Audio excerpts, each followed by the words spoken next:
This material has been prepared for informational purposes only and is not intended to provide and should not be relied on for medical or legal advice. You should consult your own medical or legal advisors for specific and personalized advice. Made possible through support from Alliance Colorado, CCDC Colorado Cross Disability Coalition, Developmental Pathways, and the Arc of Aurora. THINK+change Talks. Cannabis and Disability, a series of different perspectives. A research perspective.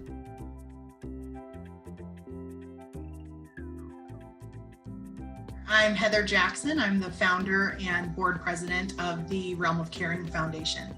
We're a nonprofit organization. We're based out of Colorado Springs, but we serve the entire nation and world. And we conduct research. I mean, at its basic level, we conduct research so that we can educate both consumers and medical professionals, and also the industry about cannabis, both, medical cannabis, like is legal here in Colorado, but also hemp-based products, hemp-based CBD products as well. We did a research study a couple of years ago, and in excess of 80% of the products they weren't as labeled.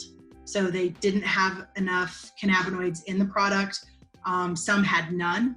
So it was like literally a bottle of olive oil labeled CBD and didn't have anything in there. Some were too high, which can also not be good. Some had higher levels of THC than they should have had. My son used CBD and he transitioned from being on hospice to being healthy. He had dealt with a very severe seizure disorder for almost a decade of his life, and we were really out of options. We had tried 17 pharmaceuticals. He had 500,000 seizures by the time he was 5 years old. I know that because I counted every one in my notebook. And he just really wasn't doing well. So I come to this, I really want people to know that I am you. Right? I am this community who loves and is trying to support someone with a disability. And I turned to cannabinoids as really a last resort, sheer desperation. And when it worked, his seizures remitted. His condition just went into remission, and it was, I don't even think I've touched the ground since then. I just kind of float around. He's turned 17 this year. How can we turn these anecdotal stories, this pile of stories, my son's, Charlotte, Biggie's, and thousands and thousands of others into science? How can we do that? And so we built a very large registry that's the largest in the United States. And then we use that data also to educate from the call center, to be able to educate our physician network, of which there's about 1,500 doctors who are connected with us, and the public, of course, in the community. And then we were able to publish the data. So we just recently published our first paper, and we're seeing all kinds of wonderful things. We saw things like reduced anxiety and reduced depression, statistically significant reduction in these areas. We also saw a reduction in pain, statistically significant reduction in that area as well.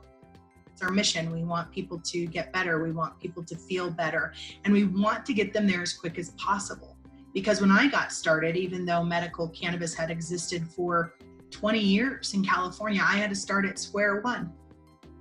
We get certificates of analysis. We know exactly what they're taking. We're charting the course, and then we're just able to educate on that. So we work with Johns Hopkins. We also work with the University of Pennsylvania. We work with Colorado State University on a really cool epilepsy study that's underway. We've worked with Palo Alto Veterans Affairs to look at PTSD specifically with cannabinoid use. So it's a great pleasure of ours to work with leading folks in academia and to bring the scientific rigor to this. There is so much that we still need to learn. Particularly, we talk about CBD, cannabidiol. It's a non-intoxicating component of the plant. We talk about THC a lot. Both have medicinal values. THC is intoxicating. And there's hundreds of other cannabinoids and other natural components to the plant. I love the plant, saved my kid, and we feel an incredible sense of responsibility to the community to share what we have learned and to continue to do a really good job with the research so that we can educate. The call center is not just for consumers, that's for doctors too. We want everybody to reach out to us or email us. The last thing that I would add is that, you're not alone. Think, Change Talks.